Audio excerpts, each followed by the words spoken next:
कहानी गुप्त महल का रहस्य। बहुत समय पहले उत्तर भारत के एक छोटे से राज्य में राजा वीरेंद्र सिंह का शासन था। राजा वीरेंद्र को अपनी वीरता और न्यायप्रियता के लिए जाना जाता था, लेकिन उनके राजमहल के एक हिस्से में, जिसे गुप्त महल कहा जाता था, वहां कभी किसी को जाने की इजाजत नहीं थी। लोग कहते थे कि गुप्त महल में कोई ऐसा रहस्य छुपा है जिसे जानने वाला कभी वापस नहीं लौटता। रहस्य की शुरुआत एक रात महल के दरबार में अचानक एक अजनबी व्यक्ति प्रकट हुआ। उसने राजा से कहा, महाराज, गुप्त महल के अंदर एक खजाना है, लेकिन उसकी रक्षा एक प्राचीन अभिशाप करता है। जो कोई भी खजाने तक पहुंचेगा, उसे या तो अपनी जान गंवानी पड़ेगी या सच्चाई का सामना करना पड़ेगा। राजा वीरेंद्र को इस बात पर विश्वास नहीं हुआ, लेकिन उनकी जिज्ञासा जाग गई। उन्होंने अपने सबसे विश्वासपात्र योद्धा अर्जुन को गुप्त महल की सच्चाई जानने भेजा। अर्जुन बहादुर था, लेकिन जैसे ही वह गुप्त महल में घुसा, दरवाजे अपने आप बंद हो गए। अंदर का रहस्य। गुप्त महल के अंदर अर्जुन ने देखा कि दीवारों पर रहस्यमयी चित्र बने हुए थे। इन चित्रों में युद्ध, धोखे और प्रेम की कहानियां छिपी थीं। अचानक उसे एक आवाज सुनाई दी, यदि खजाना चाहिए तो अपने दिल के सबसे गहरे डर का सामना करो।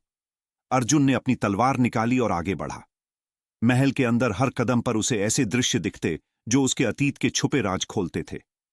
उसने देखा कि उसके बचपन का एक गुप्त पाप, जिसे उसने कभी स्वीकार नहीं किया था, महल ने उजागर कर दिया। हर बार जब अर्जुन उस सच्चाई को नकारने की कोशिश करता, महल के दरवाजे और गहरे बंद हो जाते। खजाने का रहस्य। अर्जुन आखिरकार महल के केंद्रीय कक्ष तक पहुंचा, जहां एक सुनहरी संदूक रखी हुई थी।